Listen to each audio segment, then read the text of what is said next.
这个成色看起来相当可口。伊利创案的香橙战宝到手，我又十万火急的做了全喷涂，相信大家已经看过一些测评了，那这里和大家聊一下拼装和喷涂体验。因为机型结构的不同，菠萝战宝和小果战宝担任的是左右手，而香橙战宝担任的是头部，所以这一次我是很明显的感受到香橙战宝在整体上做出了非常多的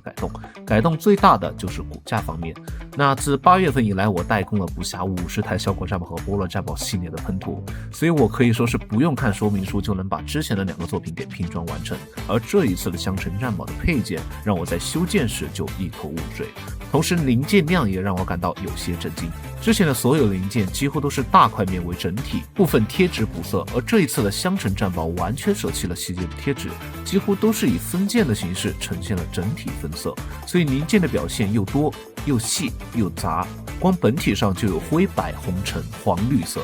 那这边的话，我是将武器由白色改成了银色，绿色则改成了金属绿，降低饱和度。因为我个人觉得在模型或者玩具上，黄红橙都是暖色调，突然插一个绿色总感觉很奇怪，并且做成金属绿过后，背后的额头部分还能少用一块金属贴纸。喷涂方面，之前在制作菠萝战宝和小果战宝时还用到了俊石家的 GX 系列，而这一次主要配色则是选择了降绿的黑铁色、亮银、明红、山吹橙和光泽橙。白色随意啊。中途本来想尝试一下科幻色的珊瑚橙，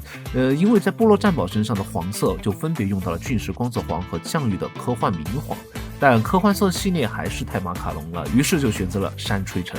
那这一次产品中并没有像之前地台或者像扇子一样的特点，但是给背后的国宝战神的头部提供了磁控灯。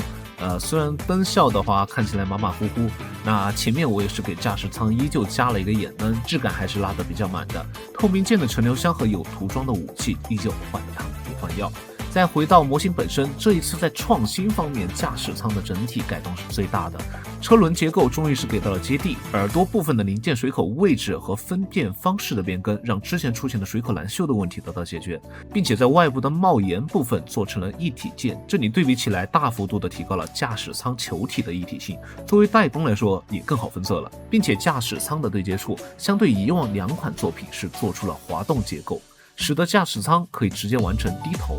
抬头和360度的旋转功能，这一点非常好评啊。那驾驶舱做成平底，也能单独的放置在平面上。脑袋上的叶子也改成了360度旋转的设计。然后再说一个很有意思又懊恼，但并不会让我感到惊奇的点啊，就是这一次的可动手。可动手能够让模型去握持各种武器，或者又摆各种手势，增加了可玩性。但是我实在不想再拼这个东西第2遍了。可动手的设计很精巧，但是分件实在是太细了，让我回忆起当初拼2级疾风号的地狱感受，对于新手来说确实不太友好。那前2款作品上就复刻过这种设计，现在则是将比例放小，看起来更精致。大手做多了，这个小手也还挺可爱的。指关节上的甲片固定不够稳固，掉落和丢失的风险非常大，这边建议亲直接502战死。与菠萝战宝和小果战宝手掌的炮和剑不同，香橙战宝的主要武器是需要手持的双手剑和枪，所以这一次可以明显的看到肩关节部分是给到了新的关节设计，使模型能够做到肩关节的外扩